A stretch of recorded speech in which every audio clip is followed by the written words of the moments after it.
Всем привет, ребята! Сегодня я иду на одно очень классное мероприятие, но для начала мне нужно накраситься.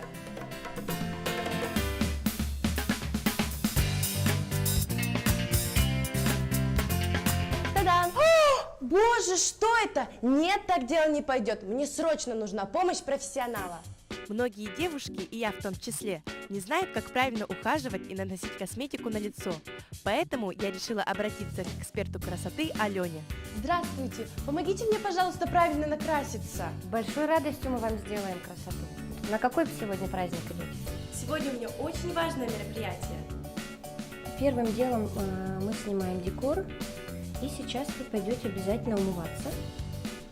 Средством я бы порекомендовала даже скрабирующим, потому что есть некое шелушение. Вот когда вы видите, что у вас есть зона обезвоженности лица с некими отслоениями на лице, это называется шелушение. Пожалуйста, промокните лицо. Дома старайтесь тоже пользоваться либо одноразовыми салфетками, либо одноразовыми полотенцами. Особенно если есть акне и воспаление, общим полотенцем не пользуйтесь, потому что там есть пыль, бактерии, это будет дополнительно вам ускорять рост разных воспалений.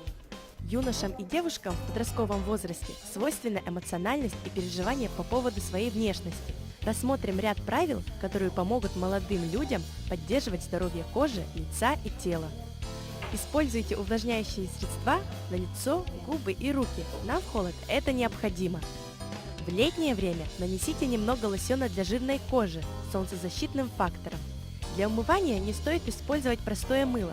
Оно может вызвать раздражение с последующим появлением прыщей и угрей. Лучше использовать специальные средства. Теперь мы приступим непосредственно уже к декорированию лица. Я вам подготовлю сейчас основы. Не советовала бы вам в вашем возрасте пользоваться профессиональными кремами каждый день, особенно силиконосодержащими. Уход декорирующий должен быть для вас oil-free. Обязательно прежде чем купить себе косметику, изучите состав.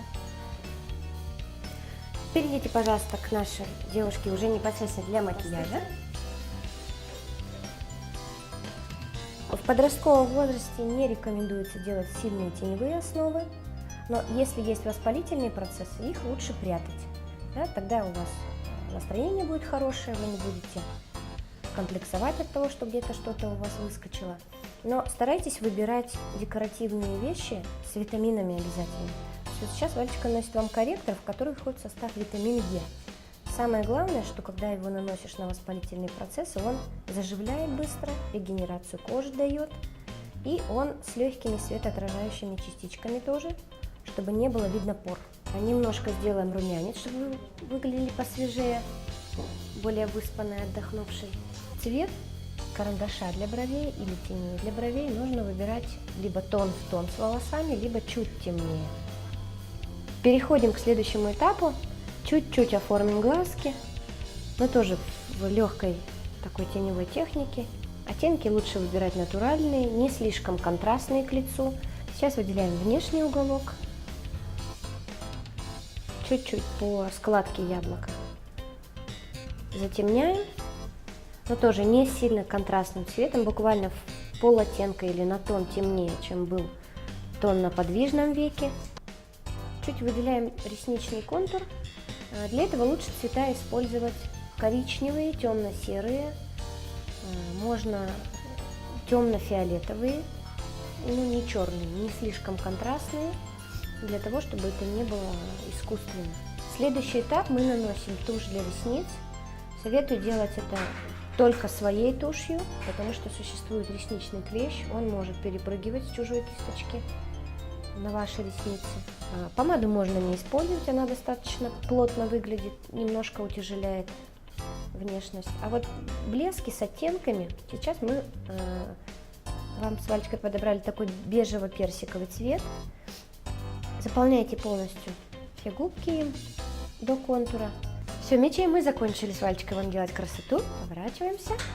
Наслаждайтесь. Я такая другая. Спасибо вам большое за такую помощь. И моим ровесницам, наверное, тоже было интересно узнать секреты красоты. На этом у меня все. Всем пока!